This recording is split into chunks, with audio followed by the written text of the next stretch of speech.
Welcome back, everyone. I'm Stephanie Wicker, and thank you for joining the Understanding Challenging Behaviour mini workshop that I'm providing through Positive Parenting, my coaching service. I'm very happy to have you guys here. In the first part, we had a close look at the origins of behavior, and we discussed how emotions shape the responses that we have, and those responses can create habits, and thus we have behaviors. That was really exciting for me to put together. I really enjoy talking about all of this type of thing. Today, however, we are going to be going even deeper into our child's behavior. So, part one was just the tip of the iceberg. This is going to be plunging much deeper into what motivates your child's behavior. Why do these behaviors keep coming around? What is triggering these emotional responses with our kids? And basically, what drives my child's behavior? That's what I'm going to be answering for you today. So, stick with me. We've got a lot to cover. I hope you have a pen and paper ready because this today's session, we're actually going to be covering some pretty heavy stuff.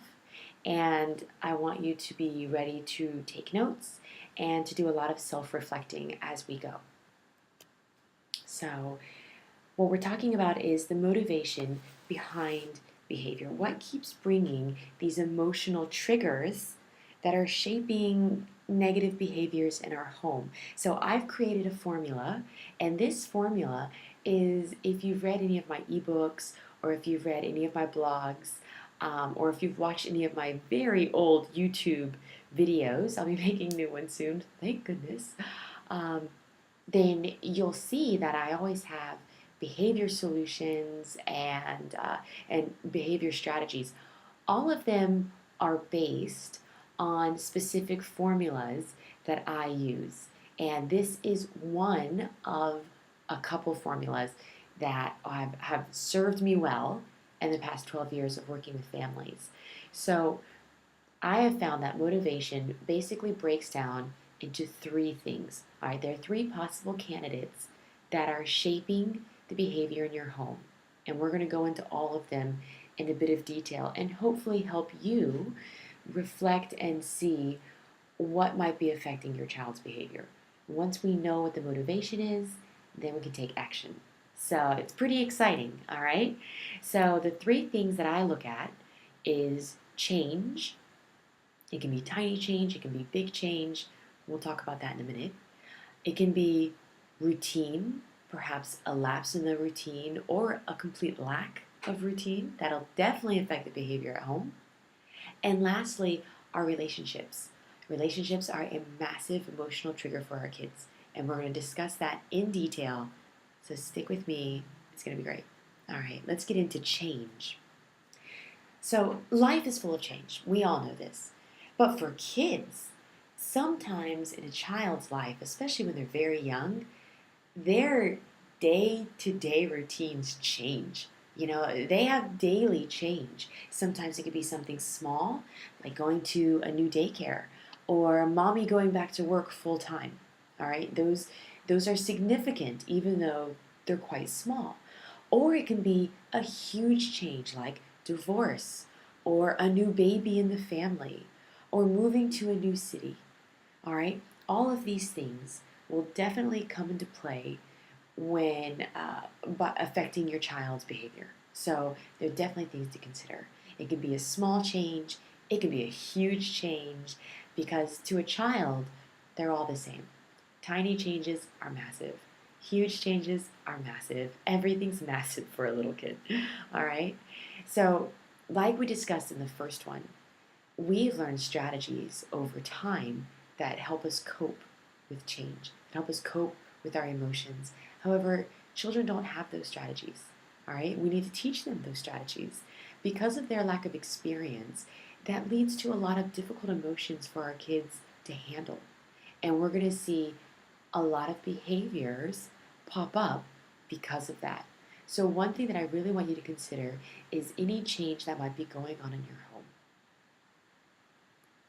The next part that I want you to think about is the routine in your home. Do you have a routine? Do you have a structured daily routine? Do you have set responsibilities and house rules for the kids? Do they know exactly what's expected of them? Do you and your spouse have consistent parenting? Do you guys plan together what you are going to do, what you are going to teach, what you are going to strive for in your home? Do you have clear expectations for the children with established consequences ahead of time? So basically, do your kids know what's expected of them every day? Do your children know what the consequences are going to be every day? Do your children have follow through every day? These are very, very important parts of your routine. Matter of fact, this is the essence of routine. When I talk about routine, I'm not talking about like what time do the kids wake up? Do they brush their teeth right away? Then they have breakfast, then they pack their school bag, then they head off to school. I'm not necessarily talking about things like that, even though I do think that continuity is very important for children and it gives them confidence, it gives them capability. And I do find that that's the best way to run a house if you want to have a smooth, harmonious home. Absolutely. But the kind of routine that I'm actually talking about here is much deeper than that. This is expectations for how the children treat each other, how they treat you. Are there set consequences, positive and negative? There's so much involved in this. That's why the next video we're going to go a little bit more in depth in this. But this is something that I want you to think about. Has there recently been a lapse in the routine? Perhaps due to a change. Maybe mom has started a new full-time job. So now things at home are kind of dwindling and behaviors are popping up. Follow through is becoming a lot harder. Consequences are out the window because nobody has time to think about it. There's so many things that could happen. So lapse in routine or a complete lack of routine will definitely affect your child's behavior. So this is something else that I want you to consider when you're wondering, what is the motivation behind my child's horrible behaviors? So, and lastly, I want to talk about relationships. Everyday relationships are a lesson for our kids. So the relationship that you have with your spouse, the relationship you have with your extended family, and the relationship you have with yourself. How do you treat yourself? Do you put yourself down in front of the kids? Do you complain about yourself in front of the kids?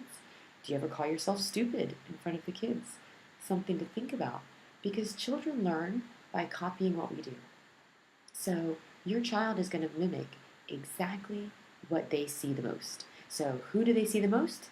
You and your husband or your wife, right? If you have grandparents over a lot, they're going to see the in-laws a lot. So it's so important that we take a look at what our relationships are like. For instance, do you and your husband nag each other? Do you fight with each other? Are you disrespectful?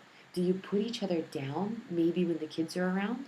Or how about, what if one of you guys makes a mistake? Do you tell the kids, oh, daddy's messed up my day? Or, oh, mommy was so stupid today.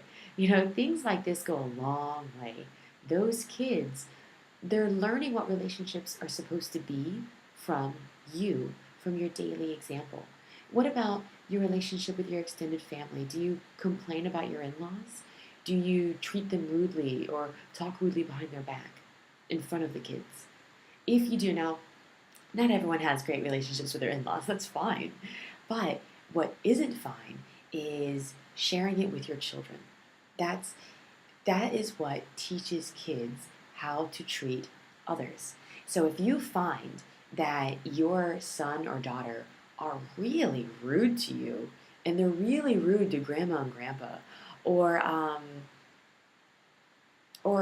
maybe they treat you disrespectfully, or they call you names, things like that, basically derogatory behavior, then the first thing I would do is step back and be like, how do I treat my spouse? How do I talk about my extended family in front of my kids? Do I argue in front of my kids? Do I have fights over the phone with my child right next to me watching TV where he can hear everything I'm saying? So these are things to consider, because everything we're doing is a lesson to our children, and they're going to copy it and they're going to throw it right back at us. So if we have fights in front of the kids, or If we put our spouse down in front of the kids, then guess what? The kids are going to fight. The kids are going to put each other down. The kids are going to copy you.